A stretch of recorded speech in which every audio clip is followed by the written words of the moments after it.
So today we will be seeing how a Safe Park Supervisor software product can be implemented using Sylang.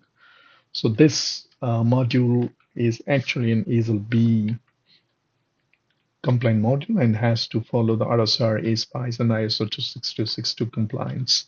So what is this Safe Park Supervisor? So Safe Park Supervisor is a module that supervises park requests initiated by a park assist ECU.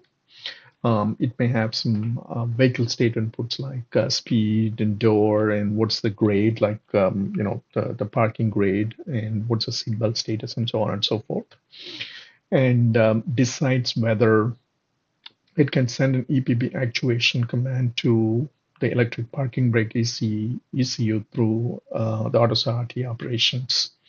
So it ensures that the vehicle is standstill before applying or releasing the brake, and it manages retries in case of EPP communication faults, and also it shows any DTCs or DIDs, UDS DIDs, and provide diagnostic information through that. So, how are we going to develop this module? So this module will be developed by a team of AI engineers.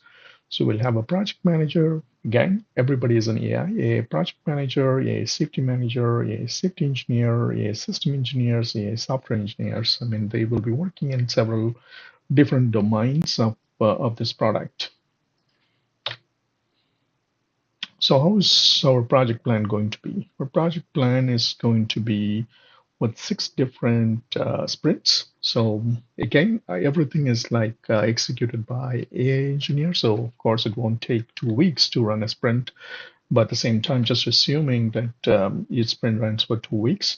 So the scope of each sprint is starting from SIS1 to SPI6, that it covers all the system level development in the first 2 sprints, and then further 3 sprints are focused on the software development, and the last one is finalizing the safety case and closing the project. So that's the overall project plan. So let's get into the real development. So here, like I said, you can go here and install Sylang extension, and now we can start developing the Safe Park Supervisor module. So I have what we have before we start, with this development is customer requirements. So again, this requirement document was created by ChatGPT based on what's a Safe Park Supervisor could be, and assuming this PID comes from the OEM. So, like I said, this is the request is initiated by the park assist ECU, and it makes sure that certain vehicle states are validated, and once it's validated, provides the information to the EPP ECU for parking for actuation commands, and of course, it has the diagnostics and UDS exposure as well. So these are some of the technical objectives. Of course, the first one is ensure fail-safe parking under automated scenarios, interface seamlessly with AutoSAR, and so on and so forth. So the functional scope is validate vehicle and driver states before actuation, request EPB apply release via RT operations, and so on and so forth. So we have certain scope already provided. And what are the different regulatory compliance? We have to comply with ISO, functional safety and cybersecurity, ASPICE, and any other ECE standards as well. So there are 4 safety goals. 3 of them are ASIL B. Safety goal 1 is prevent unintended vehicle motion during automated parking, prevent failure to apply EPB at standstill, ensure timely transition to degraded state under communication loss. So just going through the first one, of course, we have to make sure that when it is parked, it should not come out of the parking. There should not be any unintended motion of the vehicle while it's parked, and prevent failure to apply EPB at standstill. So when standstill, and if, for example, the vehicle is in a grade, and if there is a failure in applying EPB at standstill, then there is a possibility of rolling. So this is also an ASIL B safety goal. Ensure timely transition to degraded state under communication loss. So if there is any communication loss, the system should be degraded so that it can go into a safe state. Prevent false DTC suppression.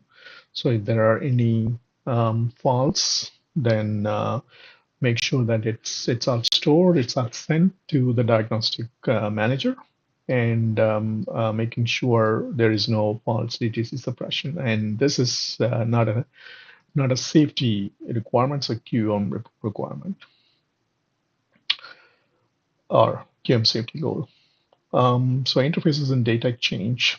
So get vehicle state, get EPB status, set EPB command, and so on and so forth. So there are few examples of interfaces. Of course, we can have more based on our implementation.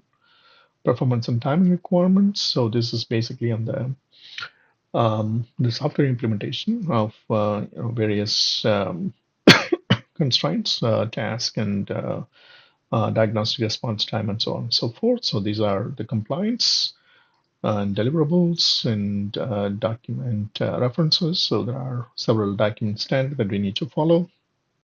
So that's basically, and all detailed system and software requirements are contained in a recap file. So we need to ensure that all requirements are satisfied, and these requirements are provided in a recap file. So let's look into the recap file. So here's the recap file. And of course, this is not a very readable format. So what we can do is we can convert this into a Sylang format, and of course we can work on these requirements. So the next video I will be showing the first we'll be working on to create a project plan, sprints, and assign it to the right AI agents. And then we will start working on the recap file and so on and so forth. Thank you.